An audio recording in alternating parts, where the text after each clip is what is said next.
মালয়েশিয়ার একজন Islamic scholar যার নাম হলেন ওস্তাদ এবিট লিউ, যুবকেরা নাম জেনে থাকবে। গত এক সপ্তাহ আগে বাংলাদেশের আলেমদের পন্থী ইজতেমা শেষ হয়েছে, এখন মাওলানা সাতপন্থীদের ইজতেমা চলতেছে। এই ওস্তাদ এবিট লিউ গত 2 দিন আগে ঢাকাতে এসেছেন এই ইজতেমায় যোগ দেওয়ার জন্য। বাংলাদেশের জাতীয় দলের অন্যতম একজন ক্রিকেটার, আমাদের বগুড়া জেলার কৃতি সন্তান, ইসলাম প্রিয়, ধর্ম প্রিয়, যিনি আমি যেই মুস্তফা বি মাদ্রাসায় পড়াশোনা করেছি একই মাদ্রাসায় তিনি পড়েছে, মাদ্রাসার ছাত্র, তার নাম হলেন মুশফিকুর রহিম। যুবকেরা চেনো না? এই মুশফিকুর রহিম গেছে ইজতেমার ভেতরে। এখন এই 2 জন ব্যক্তি ইজতেমার মাঠে যাওয়ার পরে বিপদে পড়ছে। বিপদ কি?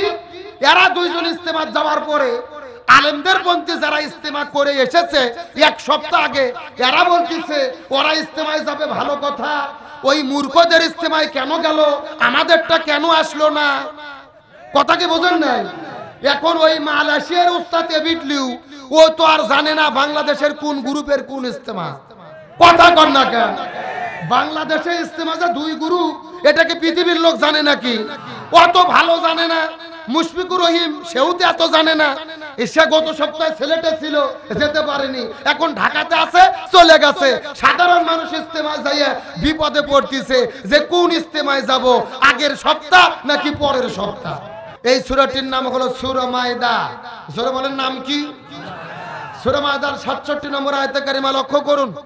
আল্লাহ তাআলা সর্বপ্রথম বলছেন, ইয়া আইয়ুহার রাসূল, হে রাসূল, বাল্লিগ, আপনি তাবলীগ করেন। চিৎকার করে বলেন আল্লাহু আকবার। বাল্লিগ শব্দটি হলো আমরের সিগা। আমর শব্দের অর্থ হলো আদেশ করা, অর্ডার করা, কমান্ড করা। আল্লাহ তাআলা নবীকে আদেশ করে বলতেছেন বাল্লিগ, আপনি তাবলীগ করেন। তাহলে চিৎকার করে বলেন তাবলীগ করতে হবে হুকুম কার? আরো জোরে। এখন বলেন আল্লাহ যেটা হুকুম করে এটা সুন্নাত হয় না নফল হয়? আরো জোরে বলেন। সকলে কি মনে করেন ফরজ? তাহলে চিৎকার করে বলেন তাবলীগ করাকে ফরজ করেছেন কে? আরো জোরে। এখন বলেন বাংলাদেশে তাবলীগ নামে একটা দল আছে না নাই? আছে। এখন চিৎকার করে বলেন তাবলীগ কি শুধু এই তাবলীগ দলের উপরে করা ফরজ, না পৃথিবীর সব মুসলমানদের উপরে করা ফরজ? খুব ভালো করে বুঝবেন। প্রথম 2 মিনিট যদি না বোঝেন পুরো আলোচনা বোঝার কোনো বুদ্ধি নেই। রাসূল বলতেছেন, আল্লাহ আপনি তো তাবলীগ করতে বললেন, আমি কি দিয়ে তাবলীগ করব? আল্লাহ তাআলা কত চমৎকার করে বললেন, মা উনজিলা ইলাইকা মির রাব্বিক, আপনার রব আপনার উপরে যে কোরআন নাজিল করেছে এই কোরআন দিয়ে আপনি তাবলীগ করেন। আল্লাহু আকবার বলেন। তাহলে চিৎকার করে বলেন তাবলীগ করতে হবে কি দিয়ে? আরো জোরে। কোরআন বাদ দিয়ে অন্য কোন কিতাব দিয়ে তাবলীগ করলে তাবলীগের হক আদায় হবে। আর এই কোরআনের তাবলীগ বর্তমানে বাংলাদেশের ভেতরে না থাকার কারণেই তাবলীগের মধ্যে 2 দল হয়ে গেছে। কথা বলেন না কেন? এক দল হলো ইতাআতি, আর একটা হলো ওয়াজাহাতি, আর মাঝখানে মাঝে মধ্যে হচ্ছে হাতাহাতি।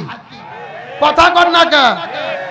আজকে যেই তাবলীগের মধ্যে কোনো দল ছিল না, নিজের খেয়ে নিজের পরে দিনের দাওয়াত দেয়, এই তাবলীগের মধ্যে কেন 2 দল হবে? সেই মালয়েশিয়ার একজন ইসলামিক স্কলার যার নাম হলেন ওস্তাদ এবিট লিউ, যুবকেরা নাম জেনে থাকবে। গত এক সপ্তাহ আগে বাংলাদেশের আলেমদের পন্থী ইজতেমা শেষ হয়েছে, এখন মাওলানা সাতপন্থীদের ইজতেমা চলতেছে। এই ওস্তাদ এবিট লিউ গত 2 দিন আগে ঢাকাতে এসেছেন এই ইজতেমায় যোগ দেওয়ার জন্য। বাংলাদেশের জাতীয় দলের অন্যতম একজন ক্রিকেটার, আমাদের বগুড়া জেলার কৃতি সন্তান, ইসলাম প্রিয়, ধর্ম প্রিয়, যিনি আমি যেই মুস্তফা বি মাদ্রাসায় পড়াশোনা করেছি একই মাদ্রাসায় তিনি পড়েছে, মাদ্রাসার ছাত্র, তার নাম হলেন মুশফিকুর রহিম। যুবকেরা চেনো না? এই মুশফিকুর রহিম গেছে ইজতেমার ভেতরে। এখন এই 2 জন ব্যক্তি ইজতেমার মাঠে যাওয়ার পরে বিপদে পড়ছে। বিপদ কি? এরা 2 জন ইজতেমা যাওয়ার পরে আলেমদের পন্থী যারা ইজতেমা করে এসেছে এক সপ্তাহ আগে, এরা বলতেছে ওরা ইজতেমায় যাবে ভালো কথা, ওই মূর্খদের ইজতেমায় কেন গেল, আমাদেরটা কেন আসলো না? কথা কি বোঝেন নাই?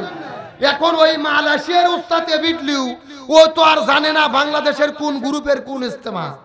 কথা কর না কেন?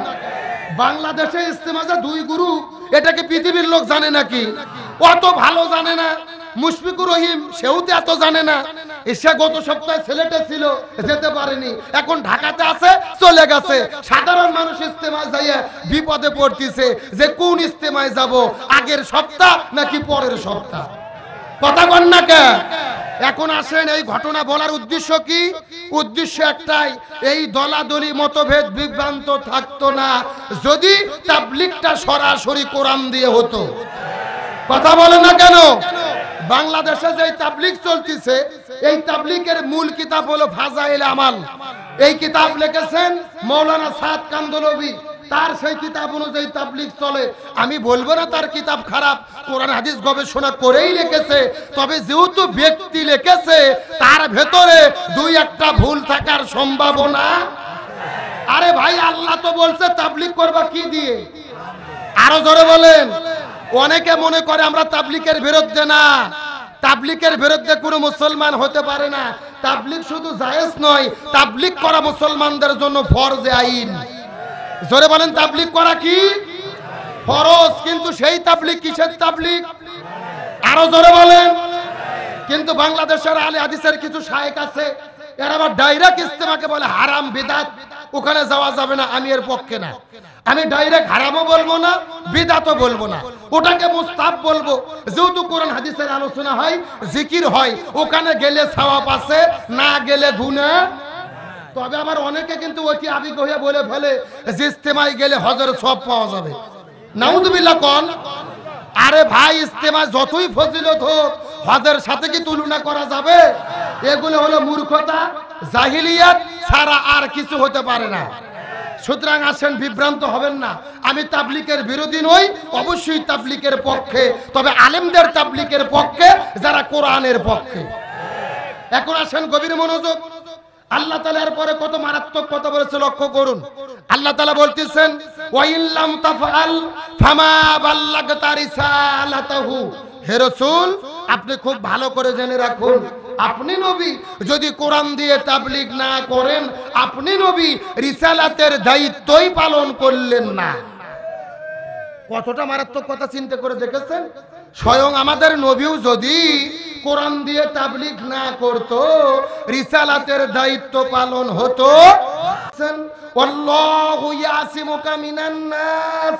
হে রাসূল, আমি খুব ভালো করে জানি, আপনি নবী যদি কোরআনের তাবলীগ করতে যান, কোরআনের আন্দোলন করতে যান, কোরআনের দাওয়াত দিতে যান, আবু জেহেল, উতবা, সাইবা, উলিদ বিন মুগিরা আপনার বিরুদ্ধে ষড়যন্ত্র করবে, আপনাকে হত্যার পরিকল্পনা করবে।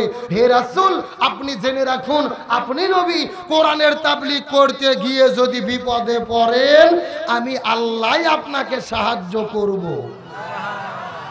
চিৎকার করে বলেন তো দেখি আল্লাহু আকবার। আরো জোরে বলেন আল্লাহু আকবার। চিৎকার করে বলেন তো তাবলীগ করতে হবে হুকুম কার?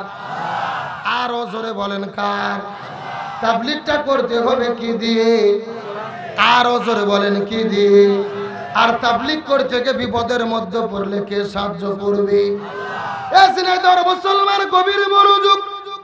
আমি কিন্তু আপনাদের মধ্যে দীর্ঘক্ষণ আলোচনা করব না, মাত্র কয়েক মিনিটের ভেতরে একটা মেসেজ আপনাদেরকে দেওয়ার পরে বিদায় নিয়ে চলে যাওয়ার চেষ্টা করব। কথাগুলো সুন্দর করে বোঝার চেষ্টা করবেন। আমার নবীজির ওপরে আল্লাহ তাআলা সর্বপ্রথম যখন কোরআন নাযিল করলো, আমার নবীজি ওই কোরআনের দাওয়াত দেওয়ার জন্য রাজপথের মধ্যে যখন ঝাঁপিয়ে পড়লো, নবীজি যেখানে এই কোরআনের কথা বলে, ওই জায়গার মধ্যে যাইয়া আবু জেহেলের বাচ্চারা বাধা দেয়। আরো জোরে বলেন। কথাগুলো সুন্দর করে বোঝার চেষ্টা করবেন। আমার নবীজি যেখানে কোরআনের কথা বলে, আবু জেহেলের বাচ্চারা ওই জায়গার মধ্যে যায় বাধা দেয়। আল্লাহর কোরআন দলিল প্রমাণ পেশ করে বলে, ওয়াকালাল্লাযিনা কাফারু লা তাসমাউ লিহাযাল কোরআন।